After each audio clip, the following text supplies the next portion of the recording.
Përshëndetje për shikuesit e televizionit Syri. Sonte në emisionin bashkë me Sali Sefën kam kënaqësinë që para jush t'i prezantoj dy mysafirët e mi, zotin Gani Hajdini, që vije me një karrierë të gjatë dhe punë profesionale në infermieri, në sigurime shoqërore dhe punë që ka kryer me vite të tëra si udhëheqës në klinikat të ndryshme dhe në shtëpi të pleqve ose të moshuarve në geriatri. Në anën tjetër, në anën e majt, e kam një të re e cila nuk është shumë gjatë këtu në Zvicër, por e cila ka ambicie që të arri dhe është motër medicinale që e ka kryer në Kosovë dhe këtu është në procedurë për njohjen e diplomës. Mirë se erdhe Albiana Islami Aslani dhe mirë se erdhe Gani Hajdini në emisionin bashkë me Sali Sefën. Mirë se ju gjetëm, faleminderit për ftesën. Faleminderit nga ju. Është kënaqësi që në emisionet e mia janë njerëzit me vlerë, njerëzit që kontribuojnë për familjen e vet, për shoqërinë dhe më shumë se kjo. Andaj, po e fillojmë me Ganiun, për arsye se jo për tjetër, por që ka provojë të gjatë këtu në Zvicër dhe specializimet e tija, puna e tij ndikon ose është e lidhur direkt me bashkëdhetarët tanë.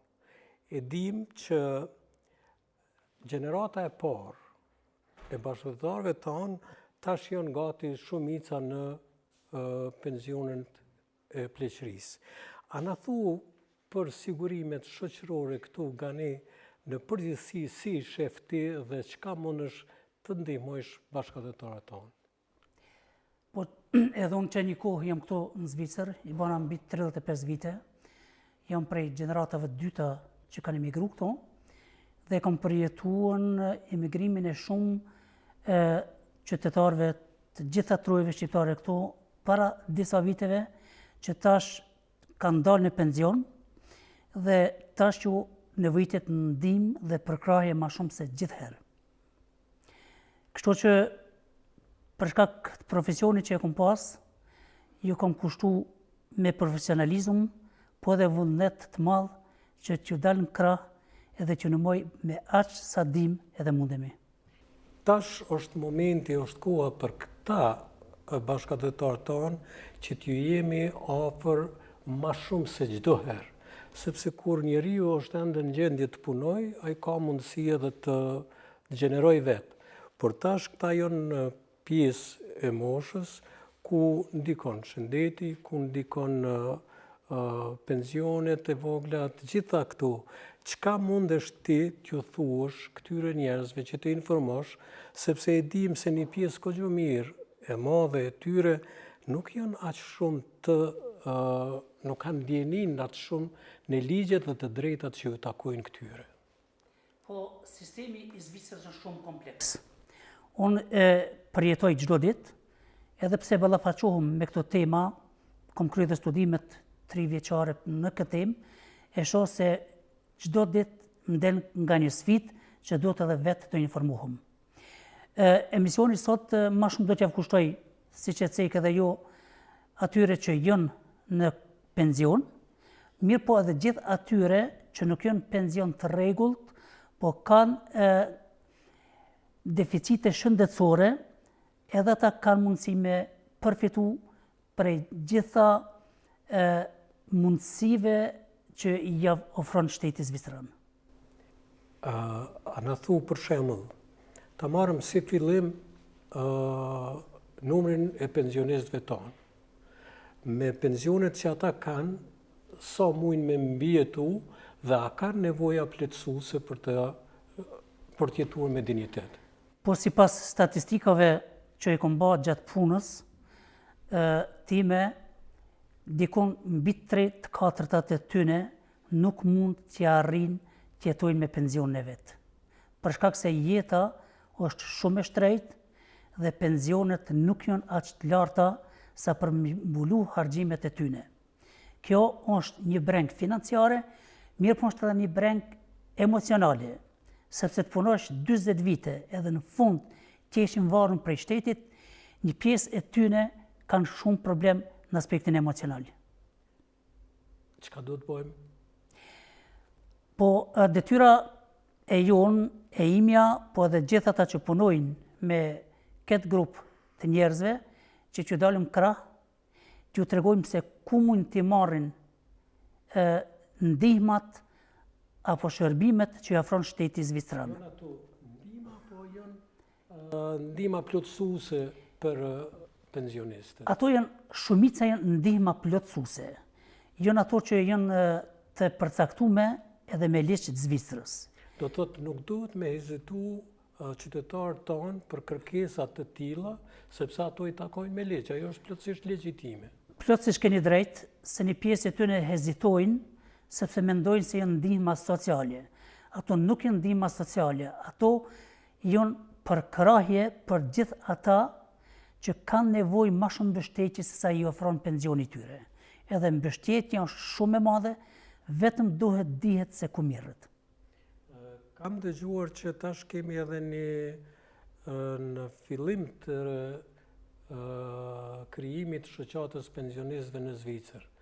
Çka edhe ata mund të informojnë qytetarët tonë? Po, spari i përgëzoj dy zojat që ka marrë iniciativën për me hap shoqatën e pensionistëve, zojen Hava Krasniqi dhe zojen Silvie Buci Shehu. Është iniciativë shumë e qëllume. Shpresoj se në të ardhmen do të jetë një burim i shumë informatave që ju nevojitën, sidomos njerëzve tonë që kanë nevojë për këto ndihma dhe këshilla. Para se të vazhdojmë atutje për këto tema, do të kthehemi te Albiana. Si e gjetë Zvicrën? Shumë mirë. Ju keni përfundu shkollimin në Kosovë dhe tash jeni në procedurë për njohjen e diplomës. Po. A na thuaj për shikuesit tanë, për kolegët e tu, për të tjerët, se si shkon ky fillim i procedurës për njohjen e diplomës që ti të jesh e barabartë në të drejtat e punësimit këtu në Zvicër. Po. Edhe njëherë, përshëndetje, unë quhem Albiana Islami Aslani. Jam nga Kosova dhe kam kryer shkollën e mesme të infermierisë së përgjithshme në Gjilan. Tani aktualisht jam këtu si praktikante në Shpitex Medita dhe jam falenderuese shumë.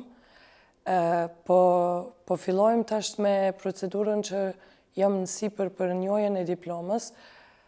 Tema kryesore do me thonë është me rëndësi që tjetë gjuha e mësume, B2, po, edhe pastaj dokumenta që i kom pregadit prej Kosovës, që i kom kryt shkollës mesme të infermierisë përgjithshme, vytë janë diploma, licenca e punës. Licenca merret në Odën e infermierëve në Prishtinë, po. Edhe pastaj i kom përkthyt gjitha dokumentat që mu ka nevojit në gjuhën gjermane, edhe janë bo me vula apostile në Kosovë, në Prishtinë. Pastaj i kom dorëzu në preqek të SRK-s për aplikimin e diplomës, për njohjen e diplomës, dhe aktualisht tani po punoj në Shpitex. Mirë, është edhe pak si parakush që për njohjen e diplomës duhet edhe të kesh një vend pune, çka unë nga këtu, nga kjo studio falenderoj të gjithë bashkëdhetarët tanë, po sidomos ata të cilët kanë mundësi që jo, se kjo nuk është limosh, nuk është ndihmë që po të ndihmojnë sepse ti po e bën punën. Edhe këtu në Zvicër nuk është sigur se të ne në Kosovë që do të mu falenderu punëdhënësit pse po të merr në punë, sepse këtu të merr në punë vetëm merita jote, puna jote.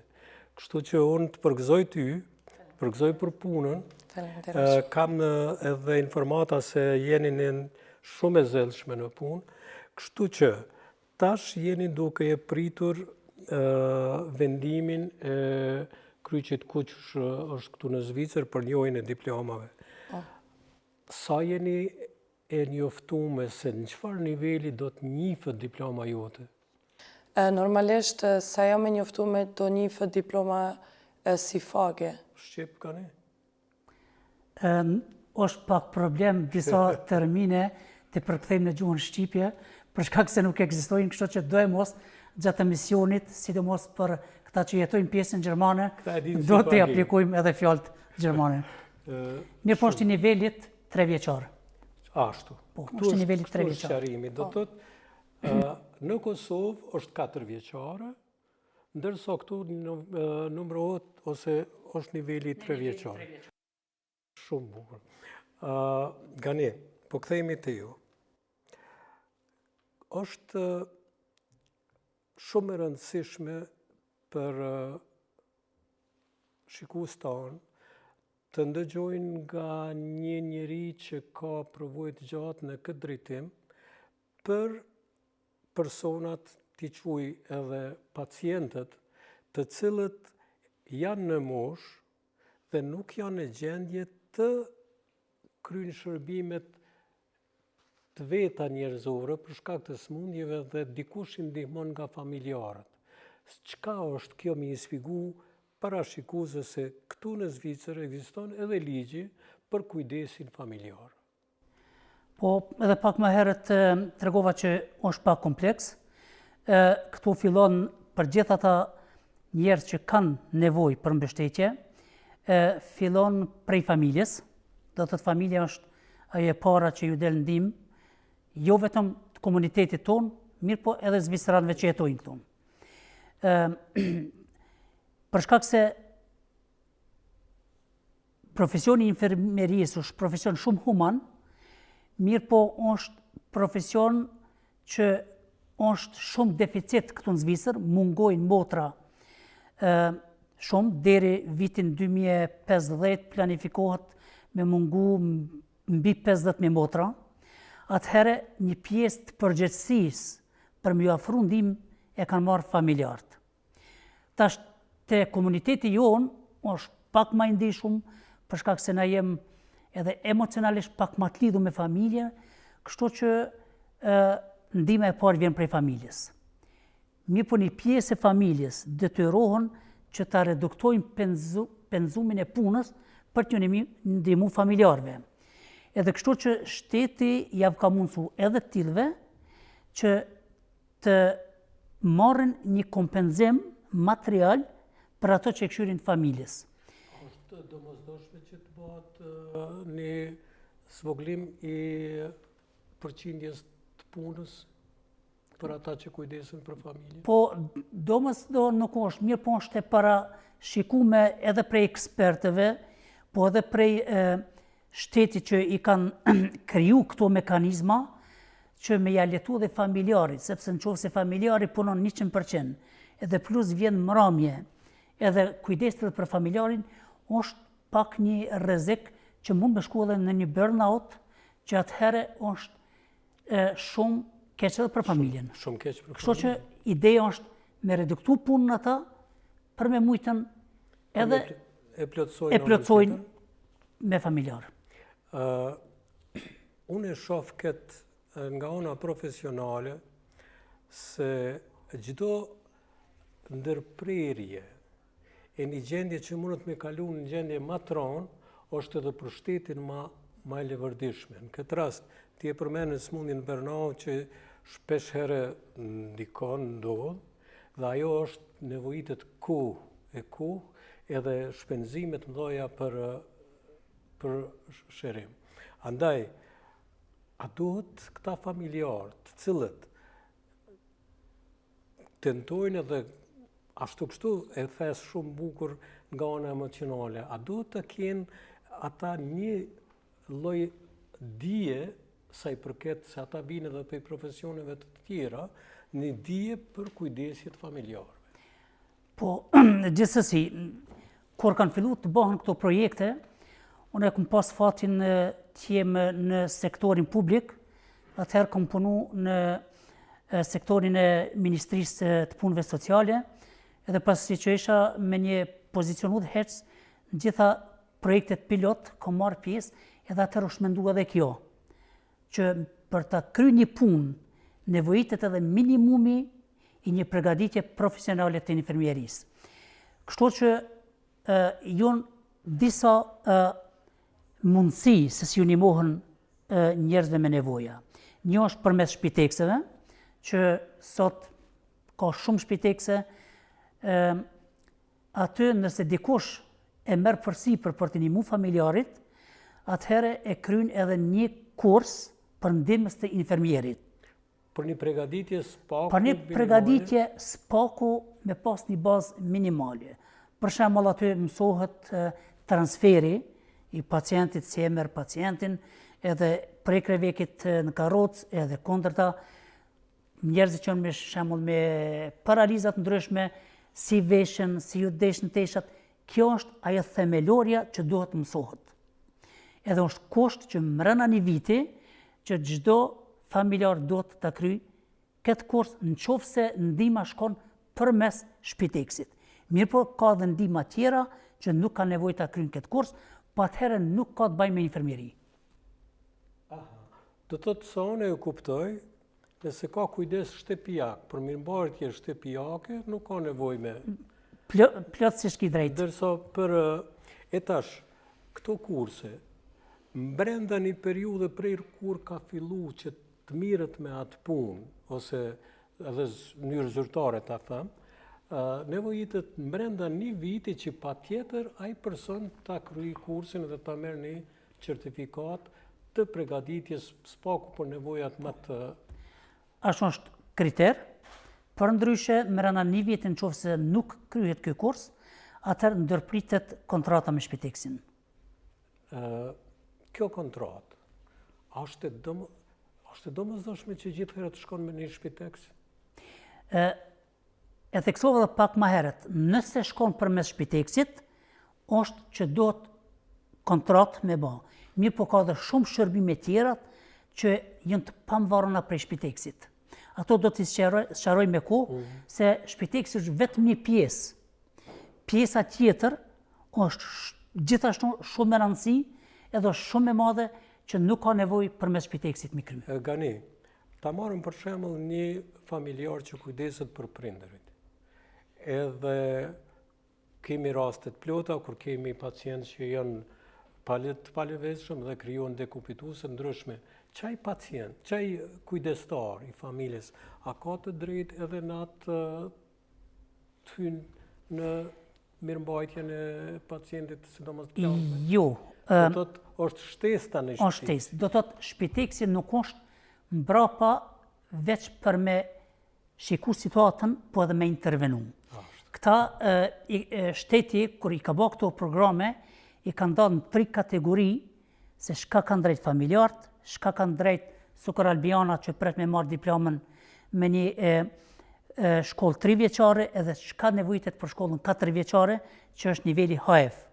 Do të thotë çdo gjë që është medicinale, atëherë familjarët nuk mujnë me kry këtë punë për shkak se nuk mujnë me marrë përgjegjësinë për gjanat e mjekësisë.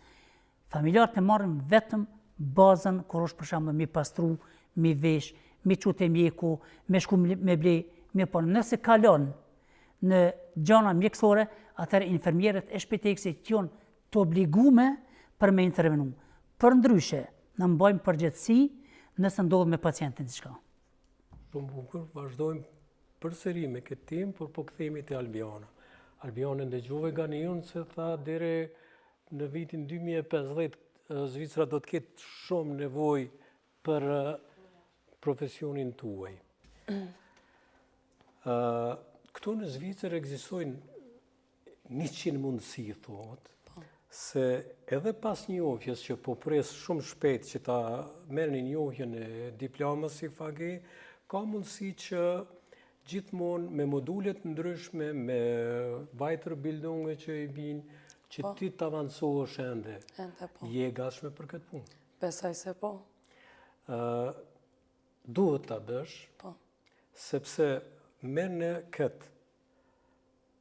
E tha edhe Ganiu, infermeria është një profesion shumë human. Po, me të vërtet po. Por këtu në Zvicër e shoh se është edhe më human, sepse puna e shpitekseve është shumë e madhe në Zvicër që e lehtëson shumë punën e spitaleve të ndryshme.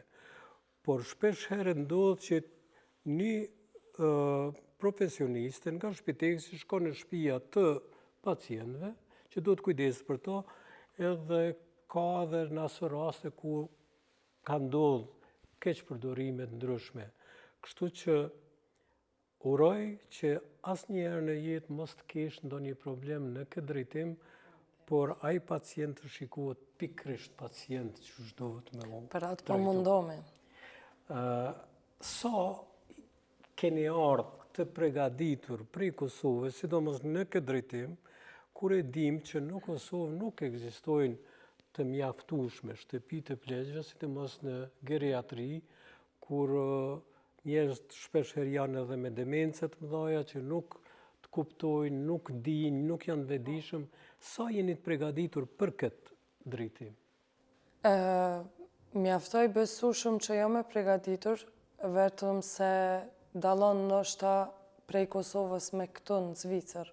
Sidomos ajo puna teorike u besoj Po, që është e barabartë. Po, e ngjashme është ajo, është gjithmonë e njëjtë, vetëm ona e praktikës dallon me kushtet edhe mundësitë e tjera që janë në Kosovë, edhe praktika që zhvillohet këtu në Zvicër.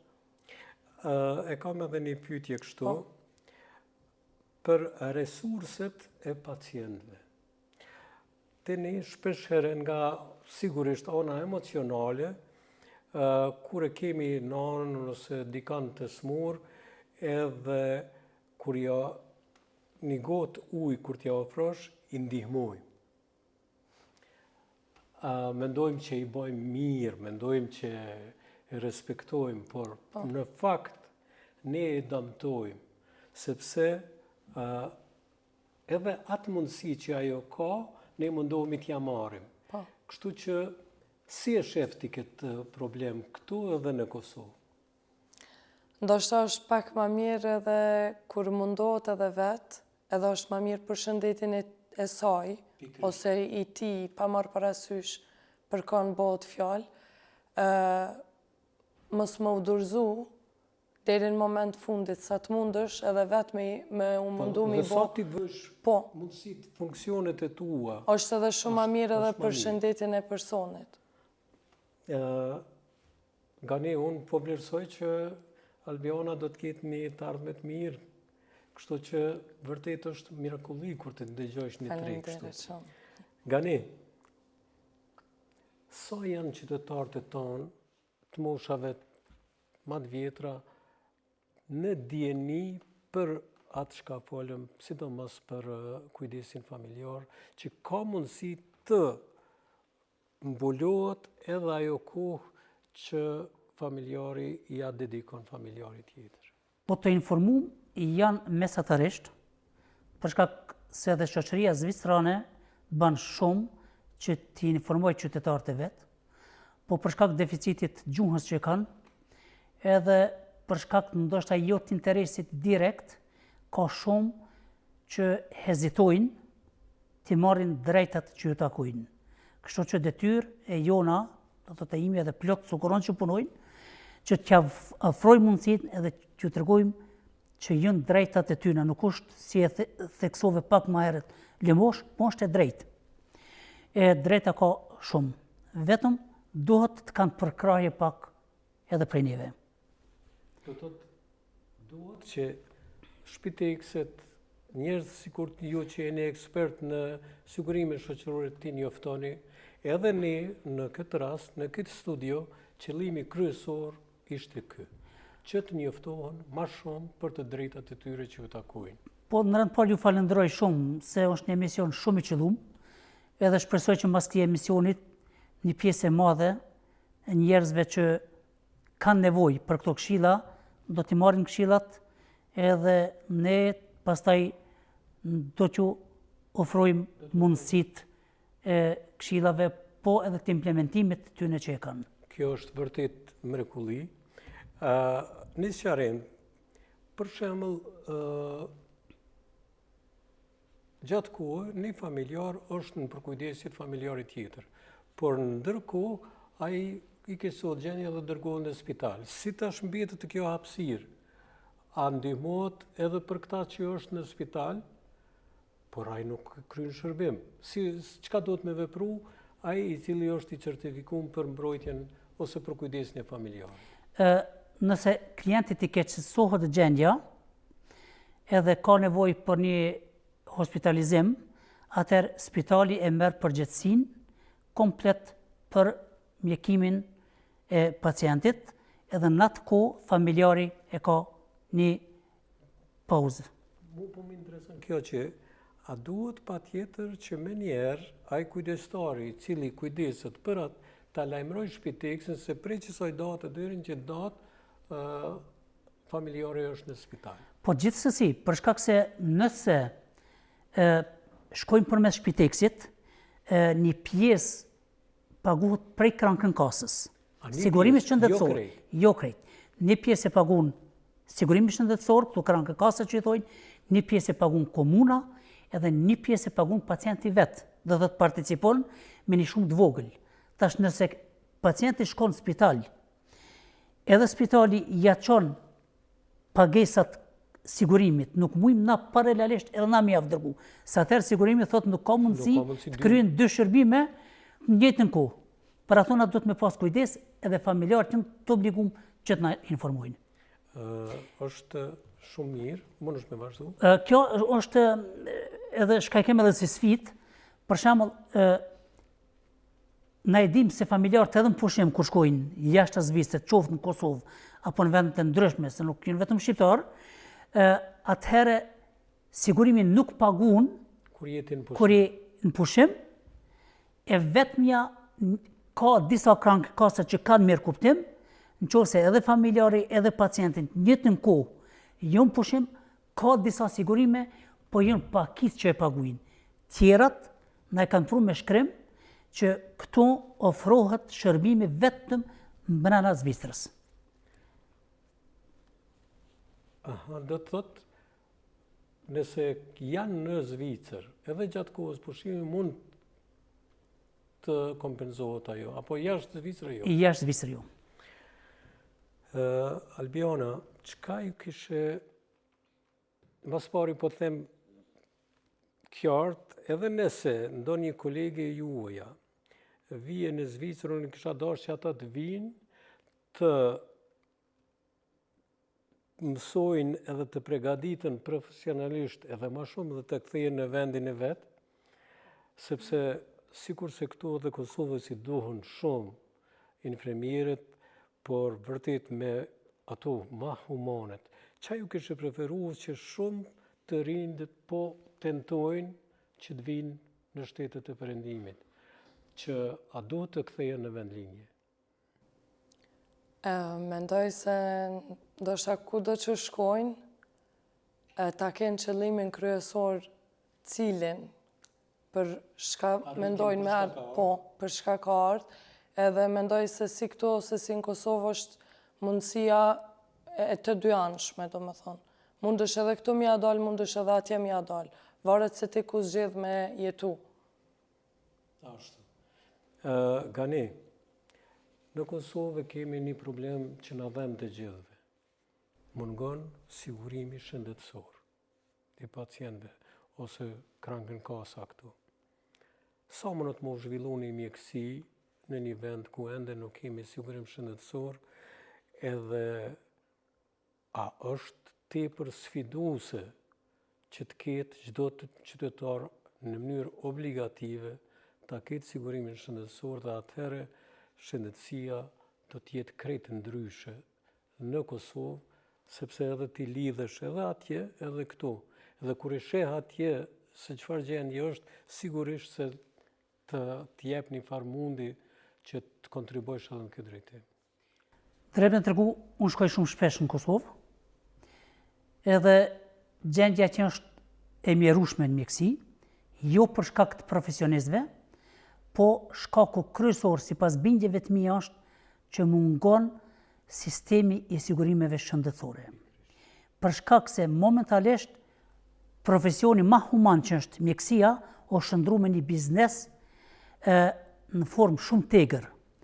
Me rregullimin e sigurimit shëndetësor, gjitha bin binar, për shkak se atëherë sigurimi shëndetësor i cakton gjitha tarifat të çdo lloj smundje se sa ka mundësi të mjekohet po edhe të paguhet. Do thotë atëherë s'ke mundësi as me manipulu sistemin. Unë këtu në Zvicër më ka rasti me shku shembull te Helzana, një prej krankenkasave më të mëdha dhe sigurimit, edhe kur e kum pas sistemin se si funksionon, drejt me tregu jam befasu për të mirë po edhe është një punë kolosale që bëhet atje mbrapa perdeve, si thojmë na.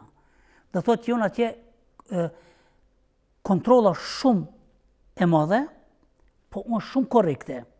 Edhe ajo ja mundson pacientave me pas një liri që kur të ka nevojë për mjekësi, mos me pas ma atë problem, a do të mujë me pagu ajo. Mirë po dhe në anën tjetër, sigurimi kujdeset që edhe punëtorë shëndetësor, qoftë shpitekset, qoftë mjek, mos me mujtë me keq përdorë. Do të është shumë mirë e rregulluar në Zvicër. A është vështirë, tash edhe këte, shpesh e tham edhe në Kosovë dhe me kolegët e mi, që ne nuk kemi nevojë tash me zbulu ujtë e ngrohtë, sepse kanë zbulu të tjerët shumë herët. Pse nuk mirën shembuj se si funksionon për shembull në Zvicër, kur edhe përmenden ti Elsanën, a është e mundshme që edhe kjo të funksionojë edhe në Kosovë? Gjithsesi. E këtu, a mundesh më ta shpjegu se një sigurim shëndetësor këtu vlen njëjtë sikurse në spitalet të shtetit, sikurse në ordinancat të mjekëve privat, si në shpitekse, do thotë ai sigurim vlen. E në Kosovë, ti shkon në spital, s'nevojitet kur gjë, por është mjerim, ndërsa shkon të privati, pagun, duket që është diçka më mirë, por prapë se prapë është pa e krahasueshme me shërbimet që i bojmë këtu. Po, unë besoj që edhe atje funksionon. Unë kisha bë apel edhe të njerëzit kompetent që në Kosovës, që do të mirën të armën me këtë problematikë, që të ofrojnë njerëz nga shtetet e ndryshme të perëndimit, edhe nga Zvicra, që ndihmojnë. Kemi edhe njerëz tonë. Unë njoh shumë profesionist shqiptar që punojnë me sigurime atje më brenda, edhe kanë një përvojë dhe një background shumë të madh që kanë mundësi minimu shtetit tonë të Kosovës. Po të krijohet një ekip e këtyre njerëzve, a kishin mujtë spaku me bë konturat e sigurimit shëndetësor edhe që nuk do t'i kushtonte Kosovës fare, sepse vullneti i mirë është gjithkund të shqiptarët. Kështu që ata vetëm duhet t'i ofrojnë këta njerëz. Gjithsesi, unë besoj se diaspora nuk është më nëse e quajmë diasporë, se diaspora është njeri i humbur, mirë po tham bashkëdhetarët këto që janë, kanë atë shumë përgatitje profesionale dhe potencial, nuk janë më të viteve 80 kur kanë ardhur vetëm ndërtimtari kanë punu. Fatmirësisht, sot Zvicra edhe komuniteti jonë janë ndër komunitetet që më shumë të janë zhvilluar në Zvicër. Sidomos pjesa gjermane, që në çdo sektor, në çdo nivel ki njerëz në funksione udhëheqëse, që këta njerëz kanë mundësi me inimu Kosovës shumë për me kriju mekanizmat e sigurimit shëndetësor. Do të thotë, mërgata ju nuk duhet të kërkohet ose t'i ofrohet mërgatës dikush nga shteti i Kosovës vetëm kur ka zgjedhje, apo? Zgjedhjet, unë tham, janë obligim individual qytetar. Mirë po, ku t'i ndihmohet Kosovës, kjo i tejkalon për masat të zgjedhjeve. Se zgjedhjet janë një ditë, është një obligim që na e kryjmë, ndërsa ndihma do të jetë 365 ditë. Do të thotë, ata nuk duhet që të vinë ose të na kërkojnë si mërgatë që e kemi mërgatën më të mirë që ekziston, që kemi njerëz kudo në çdo institucion zvicran, në nivelet më të larta, nuk duhet që ata të vinë dhe të na kërkojnë vetëm e vetëm kur kanë nevojë, por ata janë dhe duhet të jenë që ne të jemi edhe këtu edhe atje, që shteti të na ofrojë si qytetarë tyne, jo si të huaj. Kështu që unë ngriti zërin bashkë me ju të dëve që do të ketë edhe emisionet tjera dhe me profesionet të ndryshme që të thirët një emnusi përbashkët që të krijon ngadal konturat e sigurimit shëndetësor, sepse pas sigurim shëndetësor të mirëfill nuk ka shëndetësi, sepse gjithëherë i lën aty një hapësirë ose për manipulim ose për keqpërdorim. A është kjo e mundshme?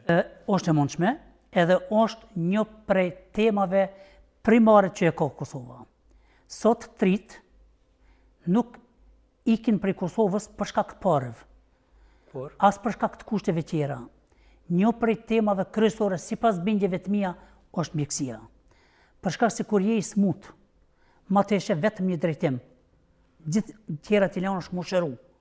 E në qofë se nuk ki sigurim shëndetësor, nuk ki pare, atëhere me gjitha mundësit këshyrë me gjithë një zgjidhje me dalë jashtë Kosovës.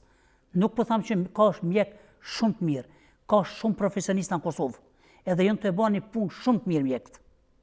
Mirë po edhe mjekët, edhe motrat, atje duhet që t'ju ndihmohet edhe t'ju ofrohen edhe kushte për me punu ma mirë. Na për këto ke mundësi gjithsesi me jeni mua atje. Mirë po është tema kryesore edhe në Kosovë. Albiona, ke punu në Kosovë? Si e ke po motivimin edhe dallimin se në mjekësi, por sidomos në infermieri do të kish motivim. Po, patjetër. Si është motivimi i kolegeve tua dhe ti personalisht, si ke qenë në Kosovë, si je këtu? Në Kosovë është kam puna ndoshta shkaku i mjeteve që në për shumë spitale mungojnë. Besoj që kjo është arsyeja kryesore e gjitha motrave ose infermierëve që kanë probleme. Do më thonë, motivimin e kam për punën pjesën e profesionit human, që e bojnë për tjertë, ama është puna se mungojnë ndoshta mjetët, nuk janë kushtet aq të mira sa dohet, që me shku puna dhe ma e letë për ta. Po pajtona plotësisht edhe me atë, sepse kur nuk ndihen të sigurt, Po. e tha ka një shumë mirë, nuk është në pyetje vetëm ona materiale. Po, normal. Është në pyetja e sigurisë njerëzore. Kur ti nuk ki sigurim shëndetësor, fëmija jo të s'ka sigurim shëndetësor, nesër s'mu diçka, mund të ndodhë diçka, ti do është ndryshe me reagu. Andaj, kur e ki sigurim shëndetësor, është edhe ma lehtë, edhe vetë për qytetarët edhe për pacientët. Është shumë ma lehtë. Për shoqërinë përgjithësi. Nëse e din se, unë thamë, kështu, shëndeti nuk më varet vetëm prej neve. E ki edhe fat, qofse ki një fat jo të mirë, edhe të nevojitet ndihma në mjekësi, edhe nuk të afron kush për shkak se s'ki pare, atër është mjerim. Ose të klasifikon krejt S'klasifikon. ndryshe, sot që ti vdes, se s'është problem. Mirë po motivacioni, edhe në Kosovë shumë i mirë. Mund kara me shku në spitale, jam befasu për të mirë, me sjelljet e mjekëve dhe të motrave që. Kënë dëgju sigurisht për sigurim, për shërim jashtë vendit. A keni ndonjë një uri se sa harxhime, sa shpenzime milionëshe Kosova i jep çdo vit për shërim jashtë vendit, normalisht edhe për persona ma shumë të njohur, por me që ato mjete, sa kishte pas mundësi që Kosova ta zbus këtë problem, po ato mjetet të futeshin në një shtyllë të sigurimeve shëndetësore, nuk do të kishin pas nevojë fare që dalin nga jashtë vendit. Unë nuk mendoj se problemi është te parja. Problemi është më shumë te vullneti edhe te angazhimi. Se shumë mirë e thatë, me ato pare që shpenzohen të mjekohen njerëzit jashtë, mjafton të krijohet një fond për sigurimet shëndetësore, edhe me atë fond rregullohet. Mirë po, me sa ne kem përjetu, për shkak se në politikë nuk po du me hi, nuk i kanë kushtuar rëndësi, edhe pse është sfera më vitale e njerëzve edhe më e ndihmja e shoqërisë. Është vërtet sakt. Është shumë interesant diçka që do t'ju pyes të dyve. Prej mbarimit, prej përfundimit të luftës në Kosovë, gjithëherë Ministria e Shëndetësisë ka pas mjek në kryet e ministrisë. A është e domosdoshme që Ministri i Shëndetësisë të jetë mjek? Unë nuk mendoj se Ministri i Shëndetësisë do të mjek, as drejtorët e spitaleve s'do të jenë mjek. Për ta bërë një spital të mirë, nevojitet një menaxher i mirë. Këtu në Zvicër, gjithkohë ku kam punu, me siguri kam punu një 6 klinika të mëdha. Keni edhe trajnimet të veçanta? Po, kem trajnimet të veçanta. Biografinë tuaj që keni bërë për menaxhim. Unë për menaxher të mjekësisë, do të thotë në sektorin e infermierisë, unë kam kryer një herë kam kryer 1 vjet për udhëhec të reportit, pastaj e kam kryer 3 vjet për me pas mundësi për me udhëhec një institucion të lartë. Edhe ato 3 vjet na nuk ke mësuar mjekësi, ati ke mësuar vetëm menaxhim, se si menaxhohet një spital, një klinik apo një shtëpi për njerëz me të më shumë. Do të 3 vjet do të për me kry, dush me qenë menaxher. Mjeku do të mu marrë me profesionin e vet, jo me menaxhim. Nëse ka mjek që i kanë dyjat, është edhe më mirë. Ti Albion? Edhe unë me njëjtin mendim që thotë Kaniu. Tash për ju vetëm si informim, unë kam jetuar në Gjermani dhe ka ndodhur që Ministre e Shëndetësisë të Republikës Gjermane, që i ka mbi 80 milion banor, ka qeni me profesion mësuese, por menaxhere e mirë.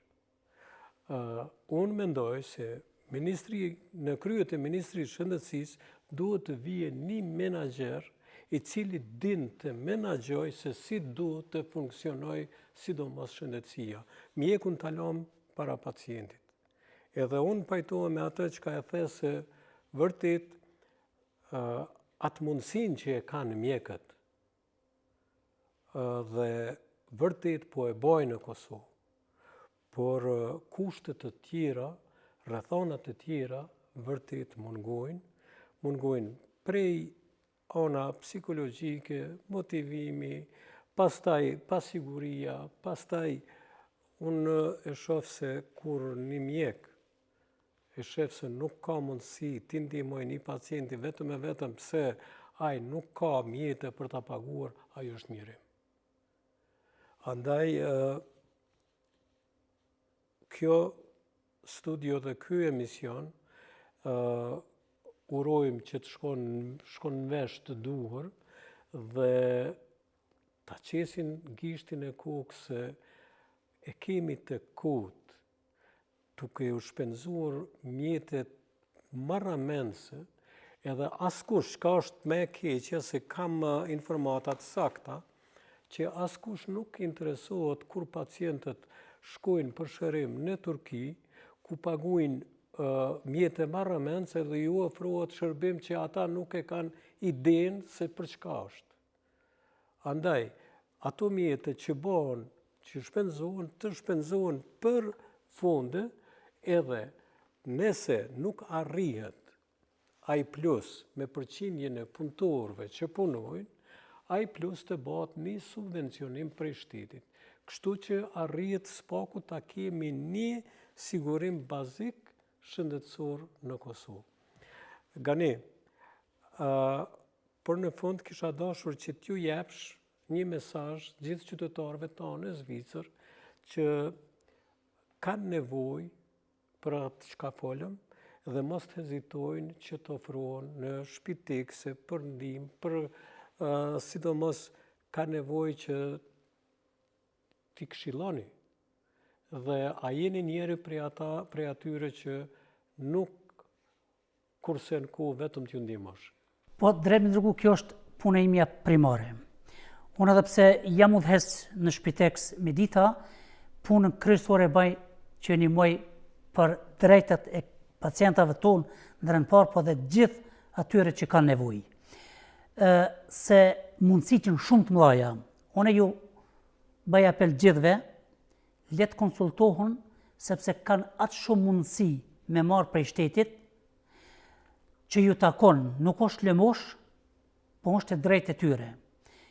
Për mos mi cekë mundësit cilat janë një nga një, ka shumë, vetëm le të orientohen të na. Veç shkurt i përmeni do të terminologjinë gjuhën gjermane, për shkak se nuk... Po dhe ma mirë ndoshta është për ta. Prej, unë e kam thua një listë, po kështu, prej do të shërbimeve të Shpiteksit, shërbimeve ju thojnë Hilstosën në Qedigung, shërbimeve të asistencave personale, shërbimeve të përfitimeve plotësuese që janë tjera, shërbimeve për shembull të punëve shtëpiake. Gjitha këto kanë drejt të marrin, edhe një shka shumë e rëndësi, edhe ata që kanë pak kapital, ju takon edhe atyne, se një pjesë hezitojnë, thojnë, unë e kam një banes apo një shtëpi s'u takon. Këto është shumë mirë rregullume. Për persona që janë vetë deri 100.000 frank, qofse kanë kapital, kanë përsëri drejt të marrin shumë shërbime. Qofse janë 2 persona deri në 200.000 frank. Do thotë, kanë mundësi, po duhet veç të krijohen të është vullneti edhe t'ju humb frika edhe t'i gjojnë personat e duhun që i orientojnë ka duhet. Sepse kam dëgju kështu, sepse këtu të ofrojnë ato që ka din t'a kërkosh vetë. Gjithsesi. Këto a din t'i kërkojnë ato frikë? Fatkeqësisht jo, një pjesë e madhe jo. Për që ata jeni jo? Edhe pjesa shumë e madhe jo. Këto në Zvicër do të me di se Zvicra është secili kanton, po dhe secila komun i ka ligjet dhe drejtat e veta. Na i kem pas vetëm sa për me spjegu këtë informatat që shkojnë. Në fillim, kur kom pas fillu para 30 vite, ka qëndasht nga si udhëhec të reparteve t'ja vapin informatat punëtorëve. Sot ka ndryshu, sot punëtorët do të me marrë informatat. E njëjtë është edhe të shoqëria. Çdo qytetar do të jetë vigjilent, do të lexoj, të ndëgjoj, edhe të merr informatat vetë se s'ti e paskush. Këtu e kemë edhe një ballafaqim, vinë klientat thonë, po pse s'm ka tregu punëtori social, pse s'm ka tregu mjeku. Këtu është shumë dinamike shoqëria, edhe nuk ka shumë kohë për me t'informu për drejtat e tua. Po ti dush mu informu për drejtat që i kimi marrë. Për ato na jem këtu, ju apeloj gjithë ata që ka nevojë. Let lajmërohen ata që janë të pjesa ime ofër Zyrihit, mirë po edhe në çdo kanton ka profesionist shqiptar, po edhe zvicran kuptohet, që ju ndihmojnë gjithsesi. Do të bëj apel të gjithë ata që ka nevojë mos hezitojnë se ka mundësi shumë që ju krijon shteti. Edhe një apel për gjithë punëtorë shëndetësor, edhe ata që kanë firma të shëndetësisë, le t'ja ofrojnë mundësinë motrave që vinë prej Kosovës, se është një vlerë e shtuar. Na me Albianën kemë bërë përvojë shumë të mirë. Albiana kur ka ardhur ka qenë shumë e motivume, e ke marrë për 1 vjet me kry praktikën, edhe shpresojmë që mbrana 1 viti kjo do të jetë e barabartë me një motër zvicrane. Kështu që gjithë shpiteksa, shtëpia të pleqve, apo spitalet që kanë mundësi, le t'ju ofrojnë motrave të Kosovës një vend punës ose s'pakon një praktikë, se tregova dhe pak na nevojiten, shumë na nevojiten, se ka mungesë shumë të infermierëve. E ndëgjove Ganiun? Po. Albiana, në emrin të televizion Syri të urojmë që shumë shpesh të pajisësh me njohjen e diplomës, të mbetësh kjo që je, por të avancohesh në profesion dhe të ndihmosh pa hezitim, sikurse Ganiu që thotë. Unë për fund dua vetëm t'ju falenderoj shumë që ishit me mu, t'ju falenderoj shumë se kanë dëgju shumë për humanitetin e Ganiut dhe mundësinë që ju ka kriju bashkëdhetarëve tanë, dhe në fund Mirupafshim në emisionet tona të tjera, por para se më ndo, nëse keni diçka të shtoni, urnani së të dytë. Është një emision shumë e rëndësi, të ketë emisione edhe më tutje për këto tema, sepse jemi një komunitet shumë i madh, edhe nevojat për këshilla janë shumë të mëdha. Faleminderit shumë. Faleminderit juve. Faleminderit shumë për ftesën. Shikues të nderuar të televizionit Syri, me kaq po e përfundojmë emisionin sot, po e them sot sepse do të jemi bashk edhe herave të tjera dhe ju uroj një natë mirë duke kërkuar që të shihemi në emisionet tjera të radhës. Natën e mirë dhe mirupafshim.